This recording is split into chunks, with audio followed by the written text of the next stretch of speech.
Hi guys, it's Debbie, and today I would like to speak about The Fate of the Furious. It is the 8th installment in the Fast and Furious movie saga, an action film franchise spanning across 16 years and mainly based on plots which concern street racing, robberies, police chases, and revolve around the concept of loyalty, friendship, and the love for cars. I've always really enjoyed watching the Fast and Furious movies, and although they have never been praised as high quality products, they have always been appreciated in one way or another as fun, light, entertaining films. Remember Tokyo Drift 11 years ago. Unfortunately, the times in which the Fast and Furious films were considered fun in their own unique, trashy, comic way are long gone. Nearly all of the Fast and Furious films were exaggerated and pushed to the limit in one way or another, but never to a ridiculous extent, an absurd extent. But then 2 years ago there was an early warning with Furious 7 and its absurd action scenes. For example, cars jumping from one skyscraper to another, just to mention one of them.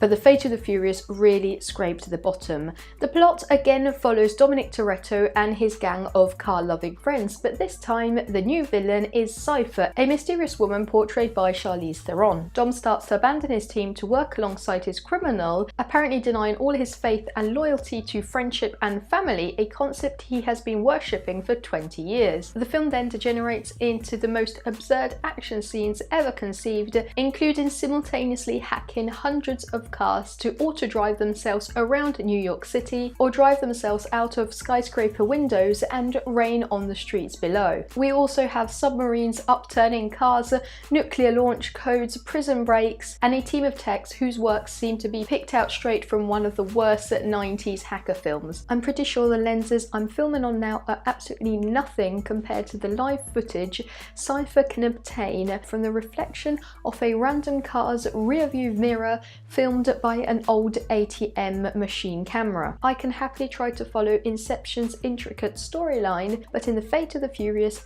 nothing made sense and nothing in the plot was coherent or added up. I had no idea what was going on or where the plot was leading us to. And if we speak of topics and themes, the franchise seems to have completely lost all of its old interest in actual car racing, because except for a couple of shots and the opening street race in Cuba, throughout the rest of the film this concept is barely developed. Most of the film is just based on Cypher giving orders to Dom from her plane. The premise to the film was very interesting, because Toretto denying his memorable and unmovable loyalty to his family and to his friends is a very good topic, but which then was clumsily developed. Also, there no longer is the loud comedic effect which used to be typical of all the Fast and Furious movies. Dom's team always used to come up with jokes, puns, one-liners and discussions which used to add up to the general fun. But in The Fate of the Furious, all the secondary characters were two-dimensional and were given hardly any space. Cypher is the kind of B-movie villain which would have been convincing 25 to 30 years ago. Dom has always been known to be a not very eloquent character, but this time his stiffness was undeniable. The only character that conveyed a fraction of the old Fast and Furious spirit was The Rock, and Jason Statham was the only actor